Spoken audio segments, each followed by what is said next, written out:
F1 in 2026 has had many ups and downs so far. It started with Mercedes dominating, but by mid-season, other top teams were catching up. It's great to see all these teams at the front battle and all, but what about the other constructors who battle in the midfield and at the back? Their battles can sometimes be even more intense than the front runners, and that's why today we're going to find out what F1 in 2026 would look like at the midpoint of the season if the big four, Mercedes, Ferrari, Red Bull and McLaren, weren't involved in the season. In this alternative universe, the season features the midfield battle and a fight between the backmarkers, which fans these days call Formula 2.5. Only 7 teams are involved in this, and they are Alpine, Racing Bulls, Haas, Williams, Audi, Aston Martin and Cadillac. But before we begin, make sure to subscribe to see more F1 content like you're watching. Now let's get started. The first half of this season contains a total of 15 races, including the sprints over the course of 11 rounds. It started here at Australia, which saw Oliver Bearman kick off his 2026 campaign in amazing fashion, taking his and Haas's first ever victory in Formula 1, becoming the 3rd youngest race winner in the process. He was followed up with another record breaker in Arvid Lindblad, taking his first podium on debut and becoming the youngest ever podium sitter in the sport's history,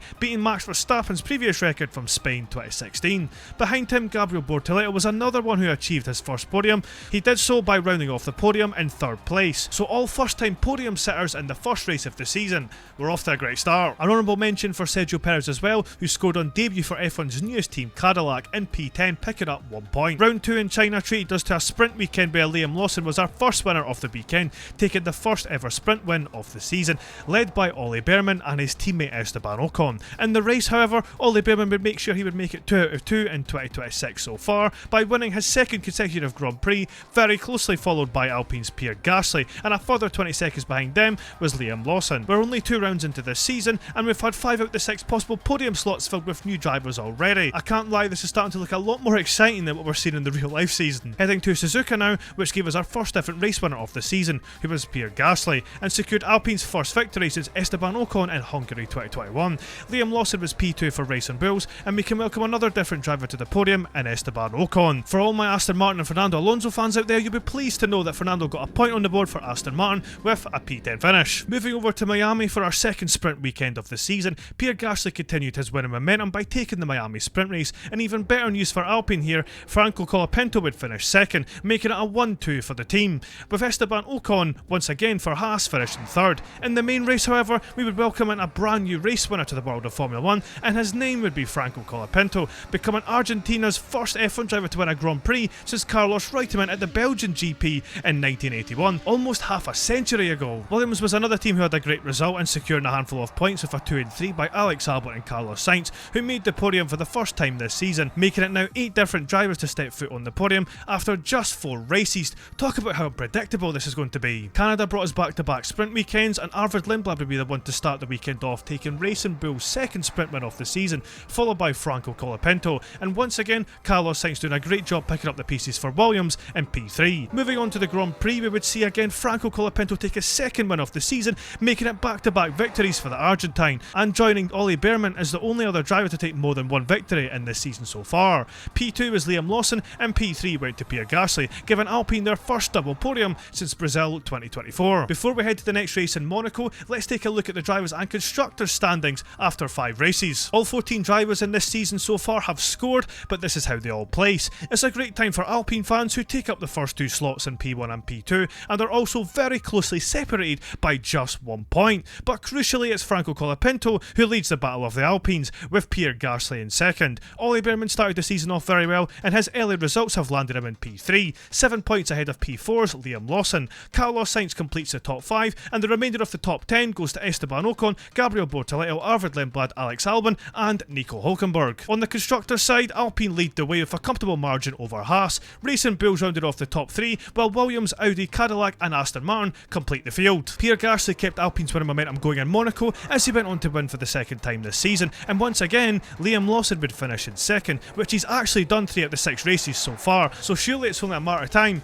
before he gets that win. Arvid Lindblad took his first podium since the opening race of the season and gave Racing Bulls their first ever double podium in the team's history. Fernando Alonso also secured his and Aston Martin's best finish of 2026 so far, with P6, which at this very moment in time the team need desperately because they're at the bottom of the standings. Heading to Barcelona Catalunya, and the top 3 from Monaco remained exactly the same for this race, with another win for Pierre Gasly now making it 5 straight wins in a row for Alpine. Liam Lawson with his 4th second place of the season, and another solid podium for Arvid Lindblad in P3. But after that race in Barcelona, I think Liam Lawson finally had enough of finishing P2, because he took his first ever Formula 1 win at the Austrian Grand Prix, followed by his teammate Arvid Lindblad in P2, achieving Racing Bull's first 1-2 in the sport's history.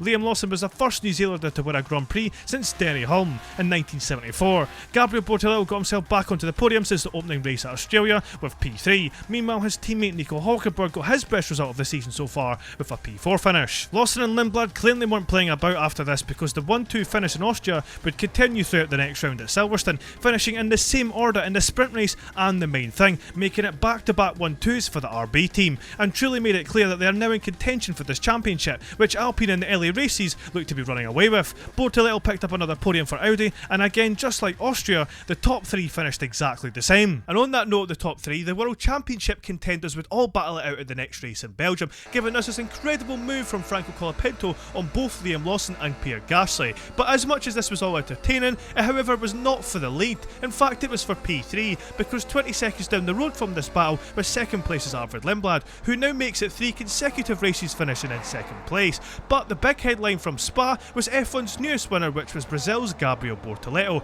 becoming the first Brazilian driver to win a race since Felipe Massa at the Brazilian Grand Prix in 2008. Audi become race winners in their first season, and now 4 out of the 7 teams who are competing in this season have scored a victory so far. The classic Hungaroring would be the final circuit on this calendar before we hit the midpoint of the season, so let's see what happened. We were treated to a great battle between the Racing Bulls once again this season between Lawson and Lindblad, but crucially it was Liam Lawson who came out on top between the 2 drivers. Nico Hulkenberg got in the mix in the Audi, and at one point it was a 3-way fight for the lead between Lawson, Lindblad and Hulkenberg. Hulkenberg would eventually overtake Lindblad and finish P2, getting his best result of the season, and a great result for Audi, with also Bortoleto finishing P4, getting a great haul of points for the team. A team who has struggled massively throughout the season is Aston Martin, and they brought upgrades to the circuit, and as a result of these upgrades they managed to progress forward, which seen Lance Stroll finish in P6 and Fernando Alonso P7, giving them a great haul of points, which then put them up ahead of Cadillac in the championship now. And talking of championships, I think it's time we look at what the drivers and constructors look like after 11 rounds at the midpoint of the season. It's Liam Lawson who comes out on top, who's the only driver on this list to pass 200 points. Pierre Gasly is second with Arvid Lindblad third. Franco Colapinto is in fourth with Gabriel Bortoleto in fifth. Oliver Bearman had a great start to the season, which has helped him stay in P6. His teammate Esteban Ocon is in P7.